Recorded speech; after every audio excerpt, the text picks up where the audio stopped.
There's just another shot of this was one of the homes there that was completely demolished. There were 3 fatalities at this location here in Bradley County, southeast of Cleveland. And there's some more TVA damage to some of the towers and the electrical lines. It became very difficult with this particular tornado that occurred between about 9:30ish time frame and the one that occurred around 6 p.m. to differentiate the damage, because they basically trained over the same area. And how we were able to better figure out where the damage areas were was the 6 p.m. to 6:30 p.m. storm. It did hit an area, then the 9:30 p.m. storm hit the same place. So some locations had damage twice in one night. Same, different tornadoes. One was at least a 125-mile-an-hour wind, EF2, and the other one, of course, was approaching 170-mile-an-hour winds. And how we were able to tell was at one location, the farmer simply said, "I went outside and looked at the damage. It did that right there." At 9:30, this one came through and it demolished all the rest, this other area over here. So we were able to, by getting the eyewitness reports, we were able to piece together, well, this was the right side of the tornado, and this was the left side of the other tornado, and that kind of helped us to figure out some of the paths in those areas, because they were so frequently moving across the area over and over. So very hard to, and the other folks that surveyed in some of those areas will tell you the same thing. Very difficult in some spots to figure out what was what without looking back at the radar data and getting eyewitness information. We did have, in Bradley County also, there were at least 2 residences that were hit in April 3rd, 1974. They were hit twice on April 27th. And that was an interesting, thing to find out, that there, obviously there are probably, preferred tornado tracks, and maybe that's a valley area that could be leading to that conclusion, some of the bigger events. And you can see this is northeast of Cleveland. The tornado continued its path, the EF4, until it moved across the Hiwassee River. Finally weakened and died in Polk County. But this is some of the further extensive damage there in Bradley County. And I think there were some folks that are asking about Bledsoe County. Before I get to Bledsoe County, I want to say that this was initially tough to believe, but it was true. Went back and looked at it on the radar and from the warning event simulator, and also we had at least 3 eyewitness reports. One, the supercell storm that was moving through Dunlap, Tennessee, it was producing a tornado on the east side of the town. This tornado was weakening. Second tornado formed on the west side of town, and they were both in concert, moving on both sides of the town at the same time. And folks were seeing it, and we had at least 3 eyewitnesses that stated that they saw 2 tornadoes at the same time, on both ends of the sky coming across the city.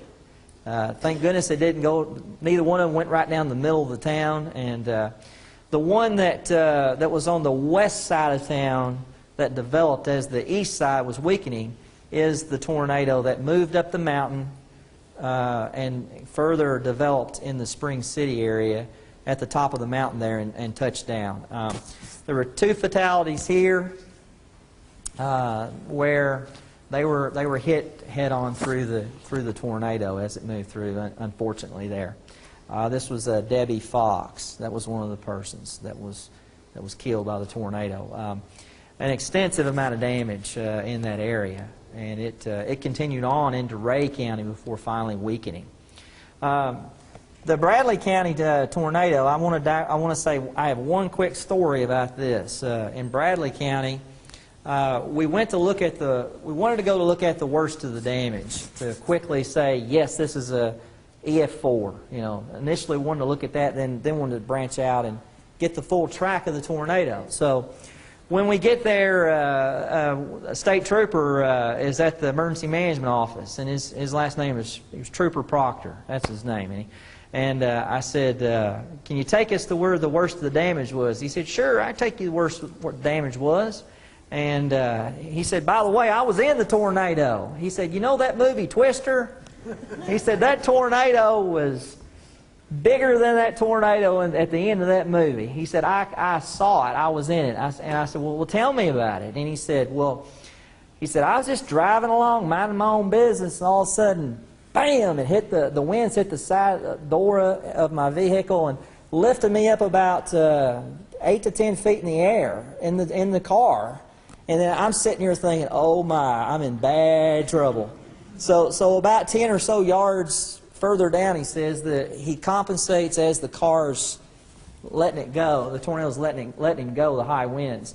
And he compensates the vehicle and turns around and says, what the heck was that? So, you know, obviously, you know, so by the time he does this, he says, well, I'm going to try to take a picture of it. And he said it was moving 60, 70 miles an hour, and it was gone before he could do anything to it. But I told him, sir, you were very fortunate. That was a half-mile wide tornado, and you were probably on the right side of the tornado. So when he took us to the worst of the damage, it was almost dark when we made it to the very worst part. And there was a home on the right-hand side of the subdivision when we first pulled in the subdivision.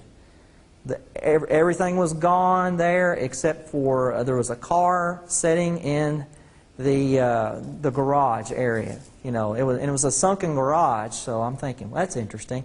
But the car sitting there, I'm thinking, wow, you know, maybe someone could have made it if they were in the car, but there was a fatality at that location. So they evidently, you know, they didn't have time to go to a lower spot. So when we walk up to the car, the dome light's on in the car. A day and a half later, there is a concrete block in the back seat on the driver's side. Right-hand side, there is at least this wide of a tree, branch or limb that had been stuck all the way through from the top of the roof of the car through the seat on the back seat of the car. And I'm thinking, wow, this is just incredible. So we turn, and the state trooper says, I'm going to go talk to this other guy that's in the other driveway across the street here where the other house has been destroyed. There was a fatality there too. So there was a guy with the lights on evidently in the car in this van across the street there. So we're thinking, well, we're going to follow behind you. We're not going to go in front of you. So we walk over there, and we realize there's nobody in the van. The dome light's on in the van, and it's almost dark. And I'm thinking, we're getting out of here. This is really surreal. So, you know, 2 places, 2 people dead, dome lights on both of those vehicles. I don't know. You know, it's probably the winds hitting the doors, keeping them on, but it was really strange to see that. This is some more of the pictures from up there at Spring City, 180 mile an hour winds. This in the picture there, that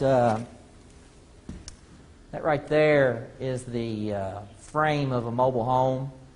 It was probably tossed about a half a mile away. We pretty much measured it at that point with the emergency management director. It was the only mobile home in the area. The guy that was in the mobile home was there, and he was scratched up, and we talked to him, and he said, yeah, I got the warning. I got in he had a jacuzzi tub in his mobile home there, and he got in the tub, held on to the handles, sitting in there.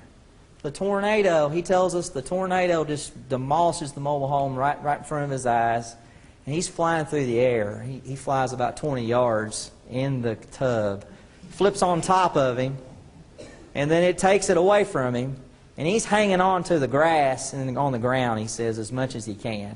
And he's got scratches on his head where he said the gravel from his driveway was like, you know, obviously it was like shrapnel flying around as it was hitting. So we heard a lot of interesting, you know, very miraculous stories of folks that made it that probably, were very, very fortunate.